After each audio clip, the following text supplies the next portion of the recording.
अस्सलाम वालेकुम इज़्ज़तमंदो कतुनको दा वक्त मोंग په پاڼ کې رحمت علي فضل کې ناشو او د خپل استاد ګران استاد دریاب دولت خیل صاحب چې زمونږ د ژوند په اړه ډګر باندې چې کوم دی مرسته کړې ده او موږ له زمونږ ملاتړ کړی دی او زموږ سره د پښتو په ادب کې چې کوم دی دغه پوره لاس دی د په هغه په شخصیت باندې ما نظم لیکلی دی یقینا چې د هغه خدمات چې دي هغه د چا نه سپټ نه دي هغه ښکاره دي دا نظم اوس واورئ جي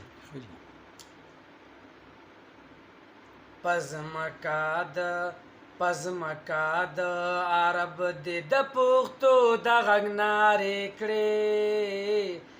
لمنې د احساس نه دي راجوړې ګلدرې کړې په سر دې هر یو دوست لا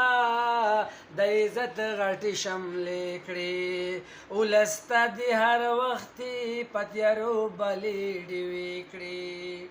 پشپو کې بدې قام لهم جرګې او مرکې کړې د قام لپاره تا په مزلونو ستړې خپې کړې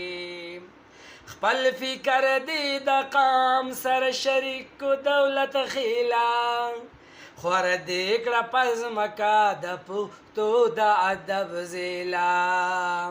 خپل فکر دې د قام سره شریک کو دولت خیلا خور دې کړه پزمکا د پښتو د ادب زیلا موجونه د ډالۍ کړو پلار کړه دې مزل دې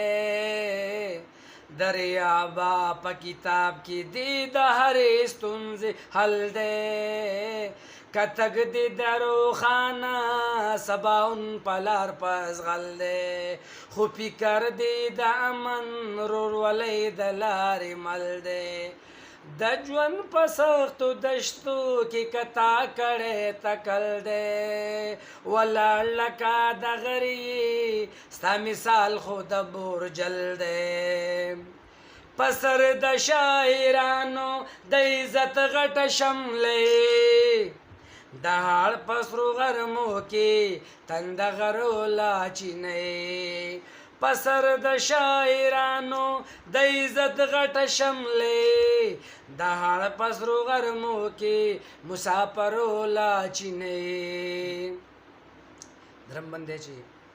سینه دې ډېره لویه پر اختیا باندې دریابې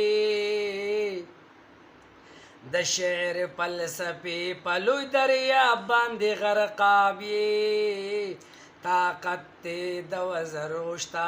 فمثل دا عقابې خدمت شته دا ځکه د پښتو ځلنده بابې د قام او د یار دوست په غم کې هر وخت بېتابې خدمت کوي ملګری د منبر او د محرابې د مینې سمندر دی پسینه کې په غورځنګ دی خوشبو کوي دریاب ستا مثال خو د لونګ دی د مینې سمندر دی پسینه کې په غورځنګ دی خوشبو کوي دریاب ستا مثال خو د لونګ دی ملګرو نه یو جهان مننه